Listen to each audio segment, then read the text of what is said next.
Our New Testament reading comes from John's Gospel, chapter 1, verses 43 through 51. And this is really the second half of part of a passage that begins in the lectionary last week. At the beginning of John's Gospel, the Gospel writer wants to show us a transition from John the Baptist to the ministry of Jesus, from John's disciples beginning to clearly follow Jesus and Jesus gathering new disciples. And it begins basically by John the Baptist saying, "Look, there's Jesus." And then some of his disciples starting to follow Jesus. And then Jesus turns and says to the disciples, "What do you want?" And they say, "Where are you staying?" And then Jesus offers them the invitation, "Come and see." As though that unlocks a door which will become a pathway for all who henceforward would know who Christ is and would be his disciple, begin to walk into and follow this invitation, "Come and see." And in the passage which we're going to read now, we hear how that invitation continues to play out.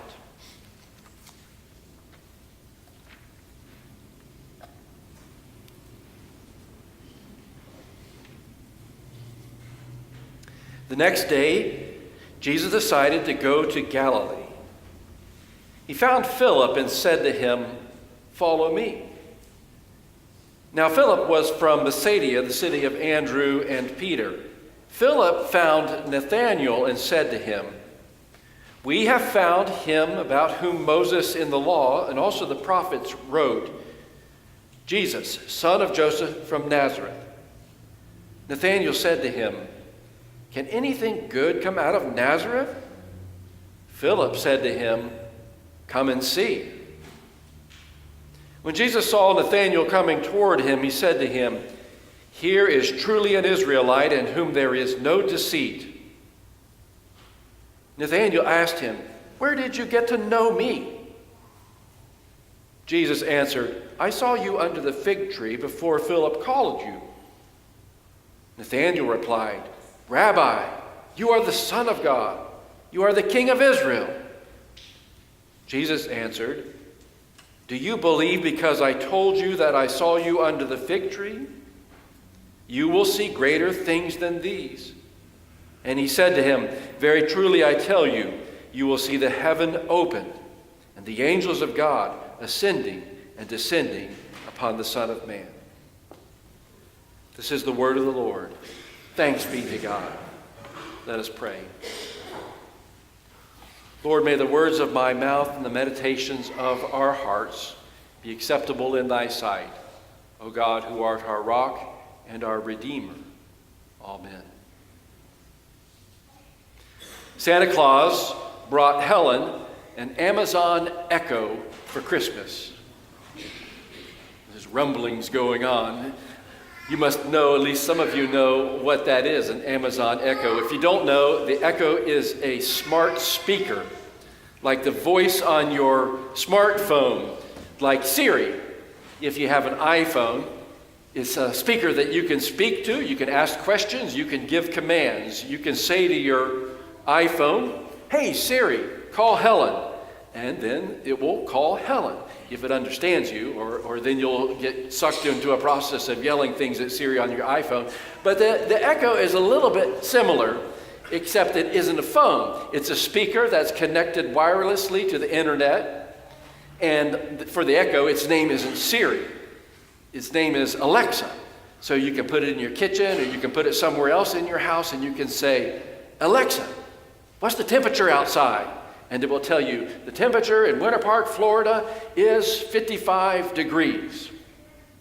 Now, we all know that this smart speaker is some version of a computer. Or else it's a little person sitting inside that black thing that just happens to know everything in the world. I'm not sure. When Helen opened up her package on Christmas morning, she seemed kind of surprised and delighted. But one of our children who lives in Washington, D.C. and seems to have grown very suspicious and cynical since he's been living there, he literally yelled out, "Oh no, you didn't get one of those things." And I felt like he was yelling at me. And I said, "Why are you yelling at me? Santa Claus brought it. I didn't have anything to do with it." But he continued to yell. He got even more agitated. "If you connect that thing and turn it on, they are going to know everything about you." I said, What in the world are you talking about?" "What I'm talking about is this. Don't you know what this is? It's an Amazon Echo." "Right. I understand it's an Amazon Echo." He said, "Right, and if you use it, Amazon is going to know everything about you." Parenthetically, like Amazon doesn't already know everything about me, right? I said, "It's a Christmas present. It's from Santa. What's wrong with you?" And he said, "Do you want everyone to know everything about your life? That's what it's going to do. It's just going to sit there and it's going to listen and it's going to absorb everything. I'm telling you, if you plug that in, it will know. They will know everything about you." Well, we didn't banish him from the room. We still had some more presents to open. But we eventually did plug it in over his protest. And then later on in the afternoon, who do you think we found in the kitchen talking to Alexa, saying wonderful, sweet little things? "Hey, Alexa, play me some jazz. Hey, Alexa, do this. Hey, Alexa." Yeah. Who doesn't know what about whom or whatever? But you know, don't you? He's sort of right. You know it as well as I do. The internet seems to be watching whatever we're doing. I spent a few minutes researching vacuum cleaners on the computer, and then every time I go online after that, I get some kind of advertisements from Shark, Dyson, Hoover, Dirt Devil. They just know everything about my life and all the dirt in my house, apparently. However, that algorithms work. They seem to work pretty well, and it can be quite unnerving. Be suddenly sitting there and realize how much information is being gathered about you by someone, somewhere, how much they seem to know. Do you want to be known? We're just sort of mixed up about it, aren't we? On the one hand, hearing things like that and feeling that kind of suspicion can make us feel violated. I don't want them knowing that about me. But on the other hand, we have this sense that we're isolated. We're cut off. We're on islands by ourselves. And deep down, we really do want to be known by people. Maybe we're just kind of caught in some kind of paradox of the moment. With all the incredible knowledge that is at our fingertips, we're often surprised at how little we know about each other. We're surprised at how little people seem to know about us. With all of the incredible information just constantly circulating around out there, we still know, don't we, that we live in these echo chambers, these silos. We identify only with these tribes. And we seem to only know and want to know who the people are that are exactly like us. With everything being as completely global and interdependent as apparently it is now, we seem to also have lost the ability to just trust one another. Do you want to be known? How would you react if someone came up to you and said, "If you go down to the room there and go behind that door, there's somebody there who will tell you everything there is to know about yourself"? How tempted would you be to go down there and open that door and go into that room? Someone has once said that if you're walking along in the street and a random person runs up and says to someone, "The secret's out. We know everything there is to know about you," 70% of the people that you tell that to will just start running in the other direction. You can't think of anything worse than that it would be out, that you would be known. Which is it? Are we desperate to be known, or are we desperate to keep anyone from knowing anything about us? And so we have these wonderful words of the psalmist. "O Lord, you have searched me and known me." How do you react? I was sort of even playing with the sermon title. You could say it, couldn't you? "Oh Lord, you have searched me and known me." Like, that is the most dangerous thing you can possibly imagine. Or do you hear it as a profession of faith, a confession of trust? "Oh Lord, you have searched me and known me." Listen to the way the psalmist says it. He says it in such a way, or she says it in such a way, that they have a sense that their whole life is just absolutely defined by the way that God knows them, by the way that God comprehends them, by the way that God relates to them. They are who they are in their totality because of their awareness of who God is in relationship to them. "You know when I sit down and when I rise up. You discern my thoughts from far away. You search out my path and my lying down, and are acquainted with all my ways. Even before a word is on my tongue, O Lord, you know it completely. You hem me in behind me and before. You lay your hand on me," until the psalmist gets to this almost like an exclamation of ecstasy. "Such knowledge is too wonderful for me. It is so high that I cannot contain it and attain it. For it was you who formed me in my inward parts. You knit me together in my mother's womb. I praise you, because I am fearfully and wonderfully made. Wonderful are your works, O God, that I know very well." Notice that the psalmist doesn't say, "I'm wonderful, and that's what needs to be known."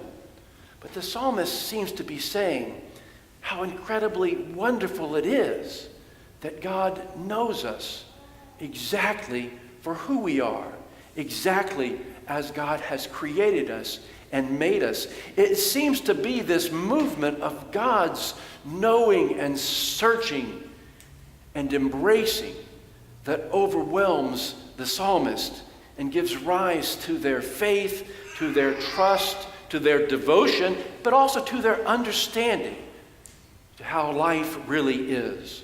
"Oh Lord, you have searched me and known me." And that's just the way things are.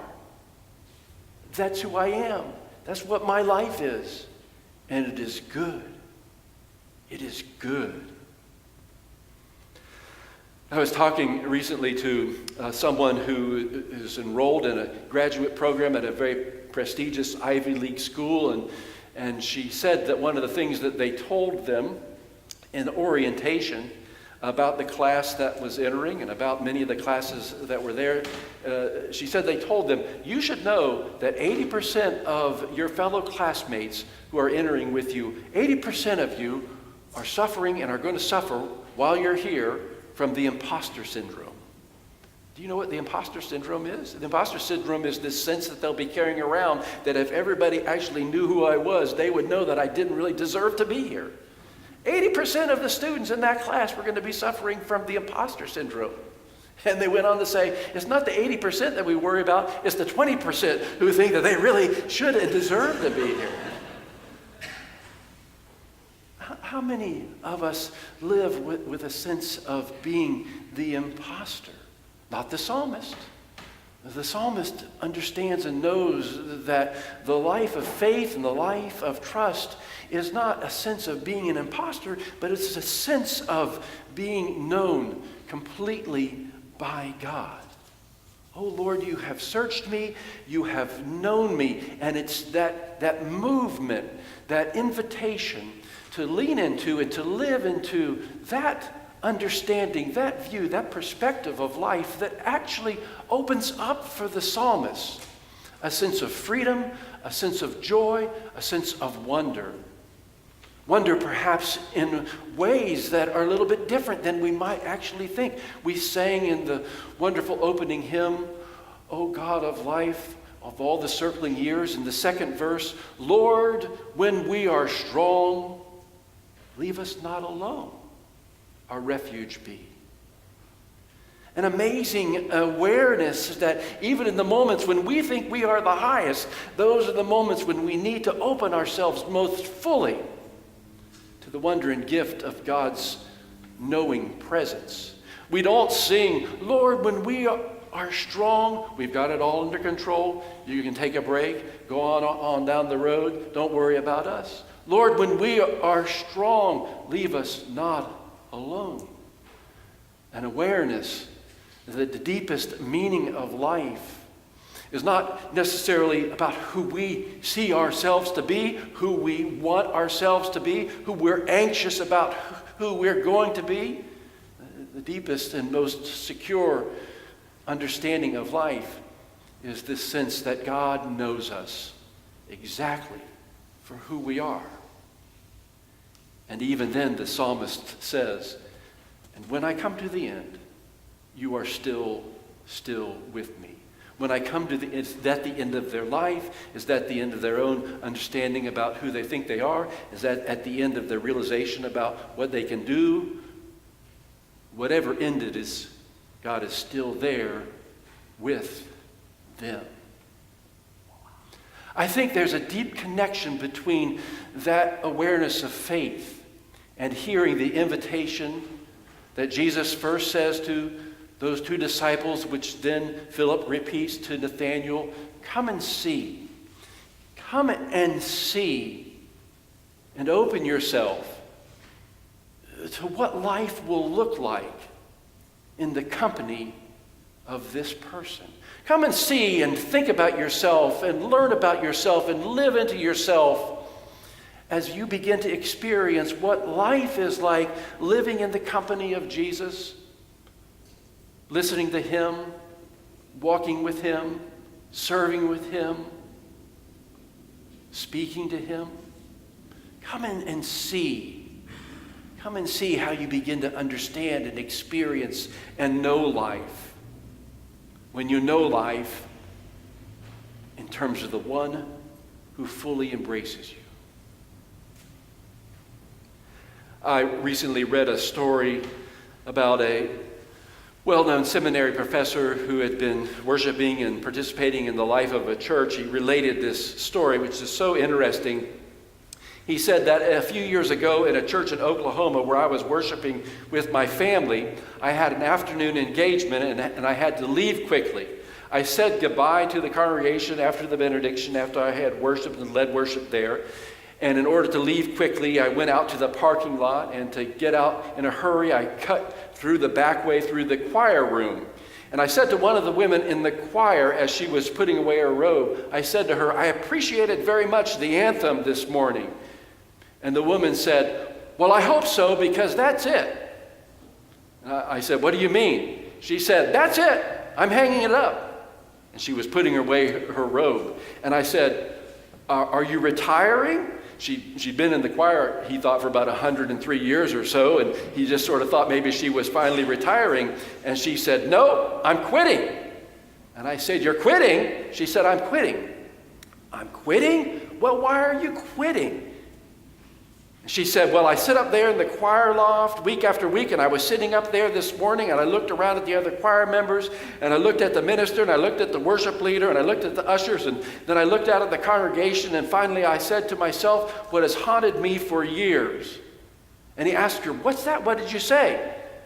She said, I said to myself, who cares?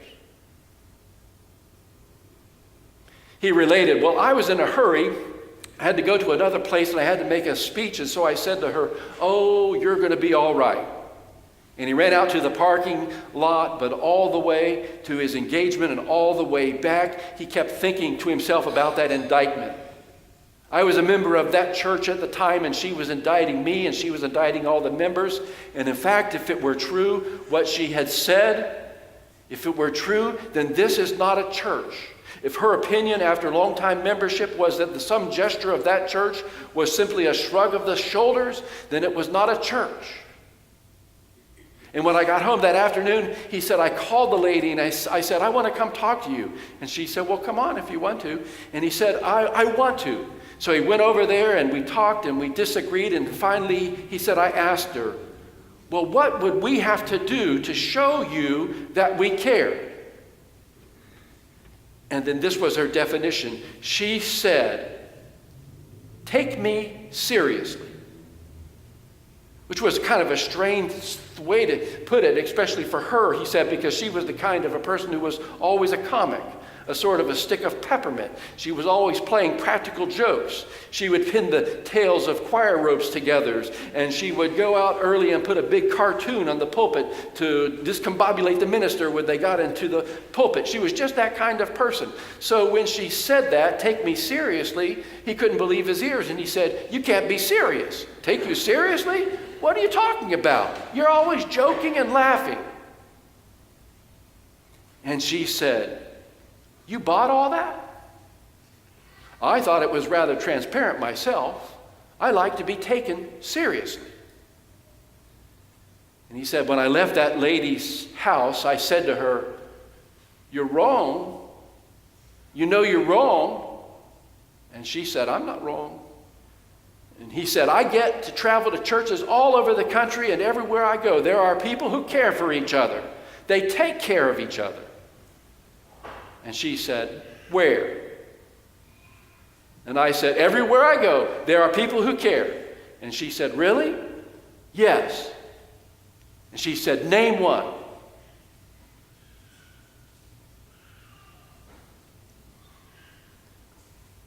Would you give her your name? I think that in some sense, the people that we're going to install and ordain this morning as new elders, they've said in response to this sense of call, in response to this invitation, come and see, in some measure, they've said and are saying this morning, give her my name. Give her my name. Would you give your name? Would you be willing to say, like Philip said to Nathanael, there's more to see than you know. Come and see. Come and see. Maybe that's what we're all about as a church, as we try to live together in the company of Jesus, as we try to live together in one another's company, as we try to see Jesus in one another in our lives, as we try and go out into the world and continue to see Jesus, to have our eyes opened, our ears open, our hearts open, our mouths open. There's more to see. There's more to see than you think. Here's my name. Come and see.